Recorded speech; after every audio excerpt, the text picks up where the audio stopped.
السلام عليكم ورحمة الله وبركاته. أهلا وسهلا بكل متابعيني من كل مكان. بتمنى يا رب دايما تكونوا بخير وصحة وسعادة. النهاردة إن شاء الله هعمل معاكم صينية السردين في الفرن.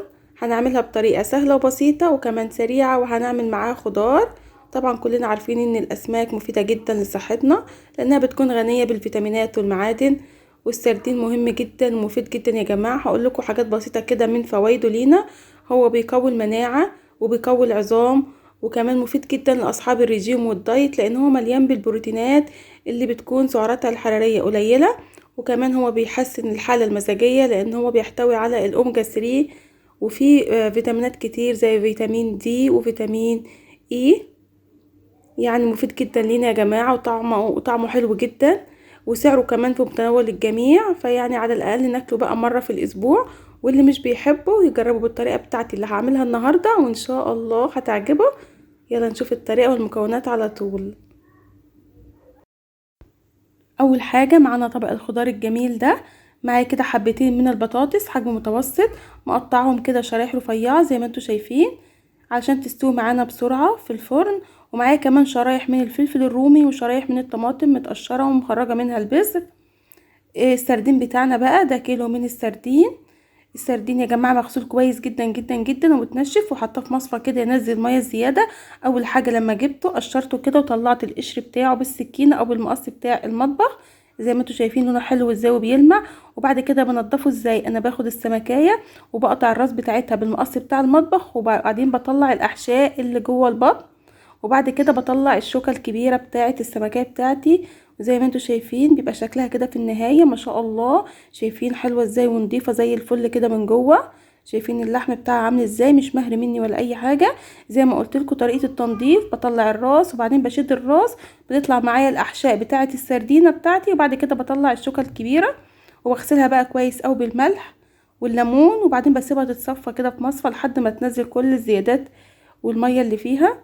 تعالوا بقى نشوف الخلطة اللي هنعملها او التتبيلة. معايا 5 فصوص من الثوم، وشوية كده من البقدونس او الكزبرة الخضراء، ومعايا فلفل رومي، ومعايا ليمون. تعالوا نشوف التوابل بقى. معايا معلقة صغيرة من الملح والكمون، ورشة بسيطة من الفلفل، ومعلقة صغيرة من الكزبرة والبابريكا. هنجيب الكبة بتاعتي بقى، هنحط فيها كل المكونات اللي انا قلت عليها دي. الثوم 5 فصوص، ورشة بسيطة كده من الكزبرة او البقدونس الخضراء، وكمان الفلفل الرومي نص حباية كده من الفلفل الرومي. لو حابة تستخدمي فلفل حامي مش مشكلة، يعني لو بتحبيه ضيفيه. والتوابل اللي انا قلت عليها معلقة صغيرة من الملح والكمون والكزبرة والبابريكا، ورشة بسيطة من الفلفل الاسود. ومعايا كده عصير ليمون، هستخدم ليمونتين حجم متوسط. وكمان هضيف معايا بعد الليمون هضيف معايا كده معلقتين كبار من الخل الابيض.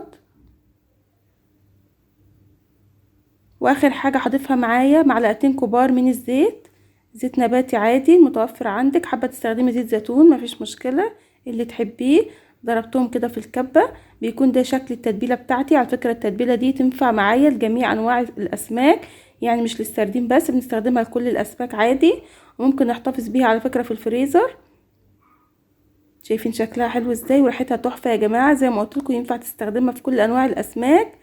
بناخد بقى الخضار بتاعي الاول، الفلفل مع الطماطم، وبنزل عليه بنص كميه التتبيله اللي انا عملتها دي، وبقلبهم مع بعض كويس قوي.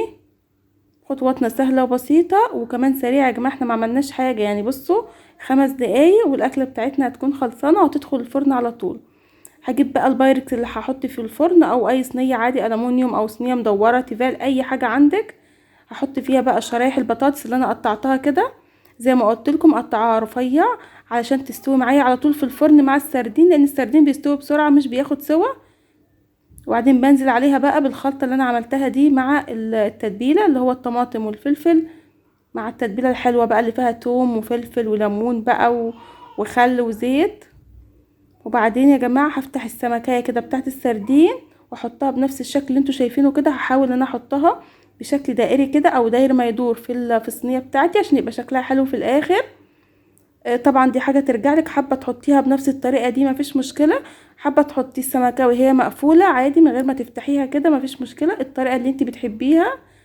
بس انا حبيت يعني اوريكي الطريقه اللي انا بستخدمها عشان بيكون شكلها حلو في الاخر. شايفين السمك كله معايا حلو قوي، مش مهري ولا اي حاجة.